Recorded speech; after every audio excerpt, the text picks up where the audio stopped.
Hello, folks. Welcome to one of the classic tornado outbreak short summaries. This one might be a little bit longer, a fair bit of stuff to go over. This is the July 10th, 1989 tornado outbreak, one of the worst to ever happen in the northeastern section of the United States.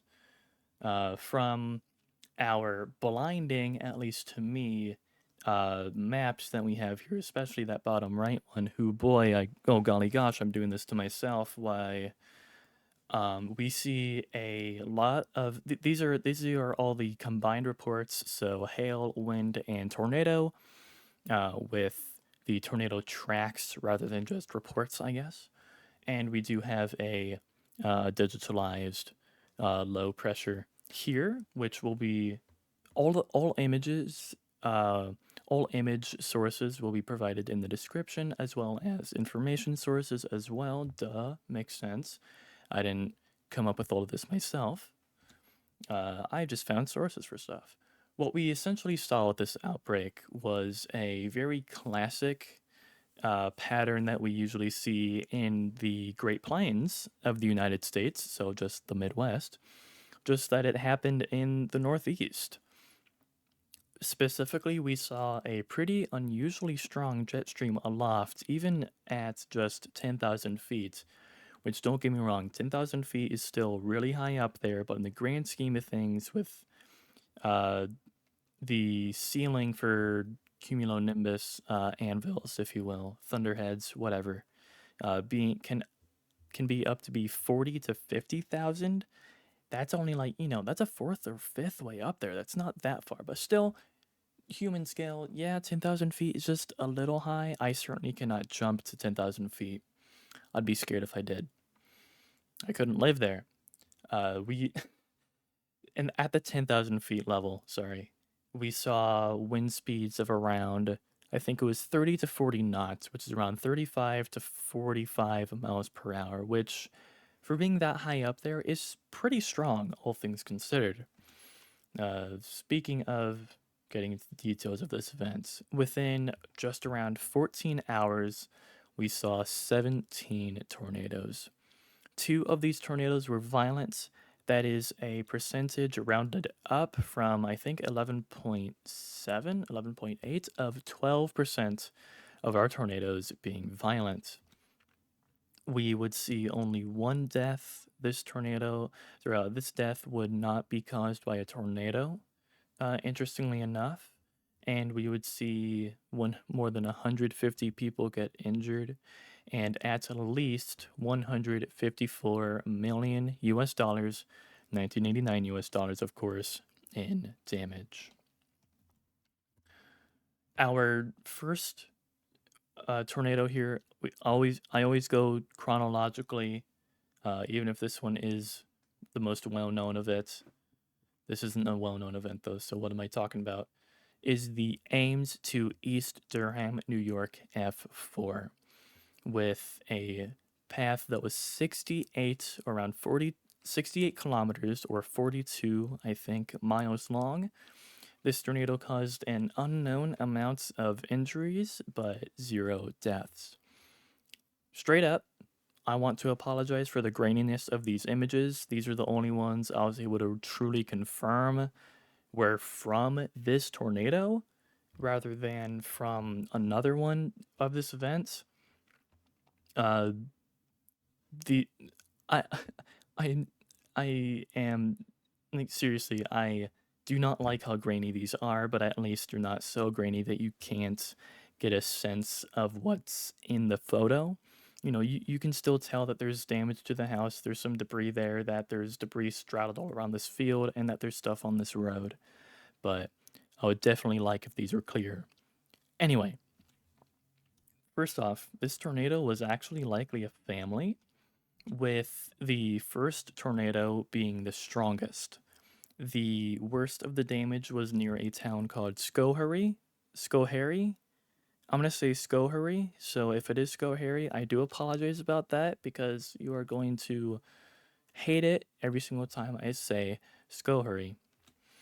The tornado the strongest tornado, at least, likely lifted right after Skohari, and then we do know that we had touchdowns of other tornadoes near both Rensselaerville. I also hope I'm pronouncing that one right, and I know I'm pronouncing this one right, Greenville.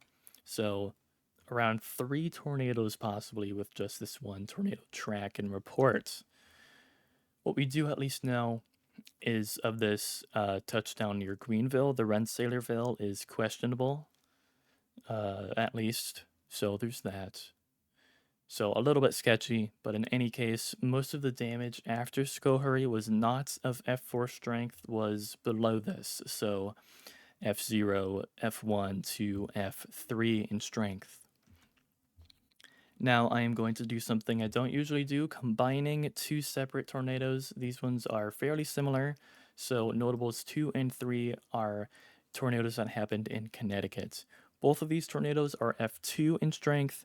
One of them was 16, had a 16-kilometer long track, injured 4. That 16 kilometers is 10 miles. Our second one, that would be the shorter of the two, the third one here, so in the middle of 2 other red lines, had an 8-kilometer long track or 5 miles and injured 70. Both of these tornadoes would cause $5 million in damage. Our first tornado was, again, F2, destroyed every single ski lift of the Mohawk Mountain ski resort, and also struck the towns of Milton and Bantam. Now, a little bit notable for the relatively steeper gradients this tornado crossed. Our second tornado, again also an F2, hit the communities of Watertown, Oakville, and Waterbury. The second tornado, destroyed approximately 50 homes, damaging 100 more. Both of these tornadoes came from the same supercell. The second tornado, again the shorter one in between our other two, happened only a half hour after the first one lifted. If multiple tornadoes come from the same supercell, that is called a tornado family. So, there, family.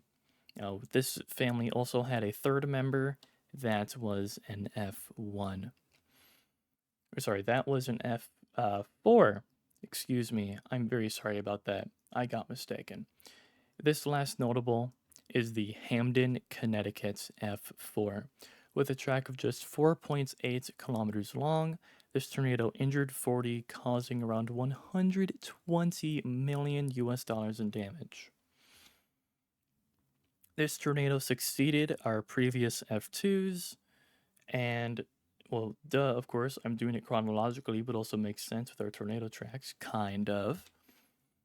Where this tornado in Hamden ravaged the Highwood subdivision, destroying 350 homes in that subdivision. 40 businesses, as well as hundreds of trees, were destroyed as well, with the tree damage taking almost a full year to completely clear. This tornado thankfully lifted just before New Haven, so it did not strike that community. This outbreak is not well known, first of all.